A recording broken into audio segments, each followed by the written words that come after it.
Loïc, c'est à toi.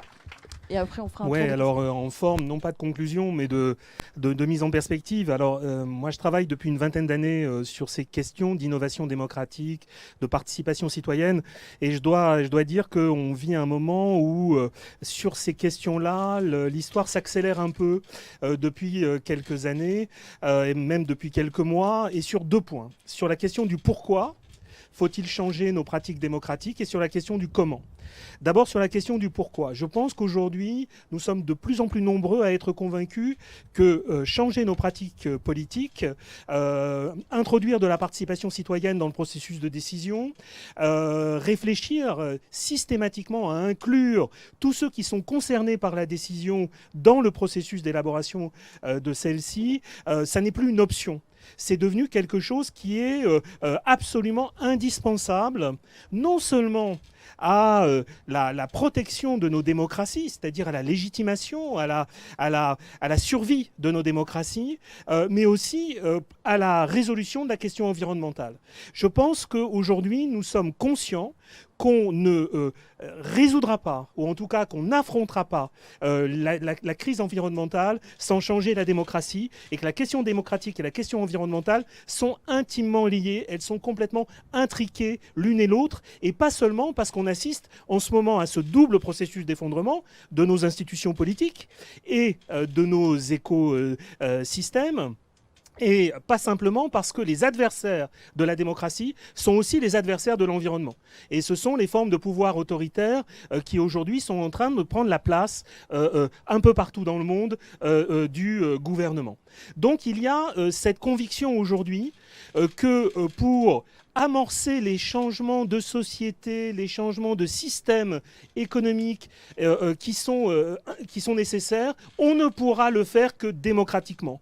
L'hypothèse d'une tyrannie bienveillante, l'hypothèse d'une dictature éclairée, l'hypothèse d'un gouvernement des experts, c'est une hypothèse qui ne fonctionne pas, qui n'a jamais fonctionné dans l'histoire, et c'est par plus de démocratie que finalement on produira les décisions suffisamment courageuses pour pouvoir être accepté par tout le monde, et suffisamment juste pour pouvoir à la fois concilier la question de la justice sociale et la question de la survie de nos écosystèmes. Alors sur le pourquoi, je crois que le problème aujourd'hui est réglé.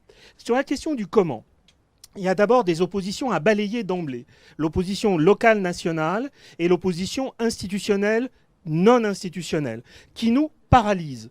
L'idée selon laquelle on sauvera exclusivement la démocratie à l'échelle locale, c'est une idée qui est partagée finalement par pas mal de gens, mais qui est complètement illusoire.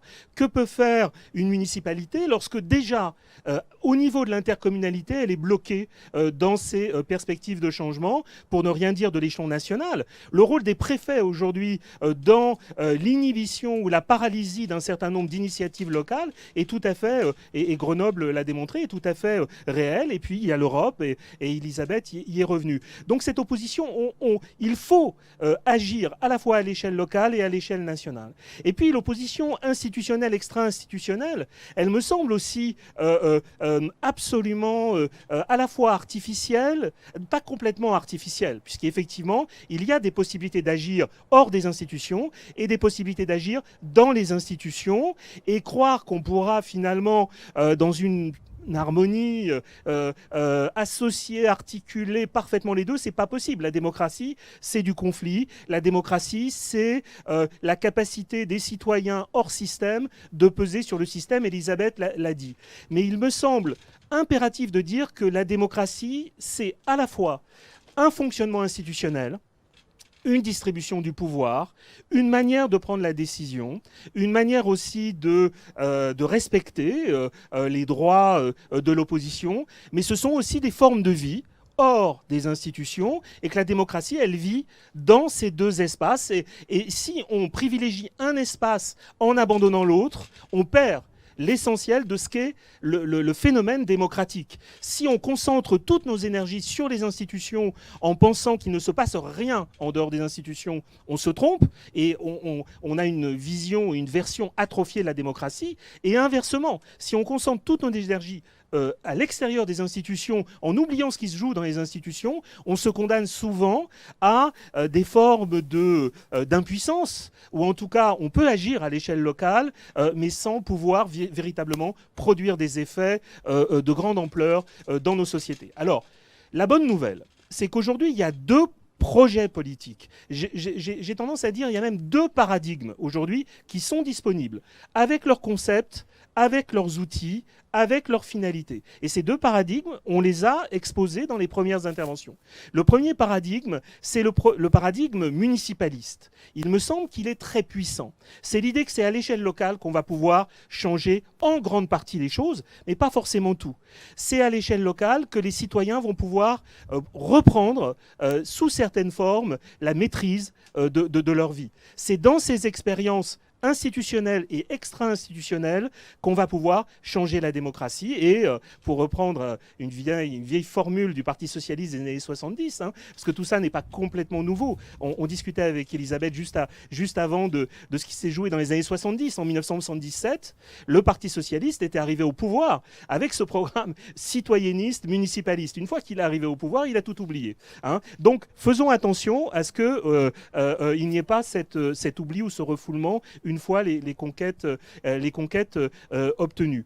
Bon, ce paradigme municipaliste, il a ses concepts. Le concept de commun, le concept de municipalisme libertaire, ouais, j'ai quasiment terminé.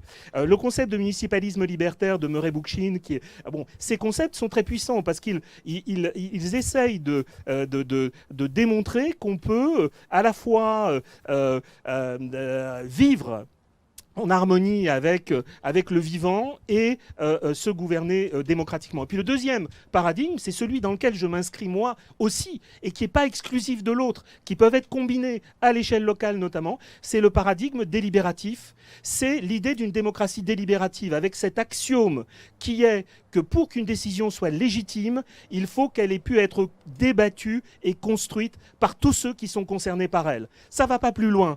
C'est aussi simple que ça. Et donc, les élus ne peuvent plus garder ce monopole de l'élaboration des décisions, de la construction de la décision. Tout ça doit être débattu collectivement. Et la Convention citoyenne pour le climat, je vois François qui me fait des signes. La Convention citoyenne pour le climat me semble être une exemplification de ce que cela peut être, des possibilités que ça ouvre. Évidemment, ça ne résout pas tout. Voilà, merci.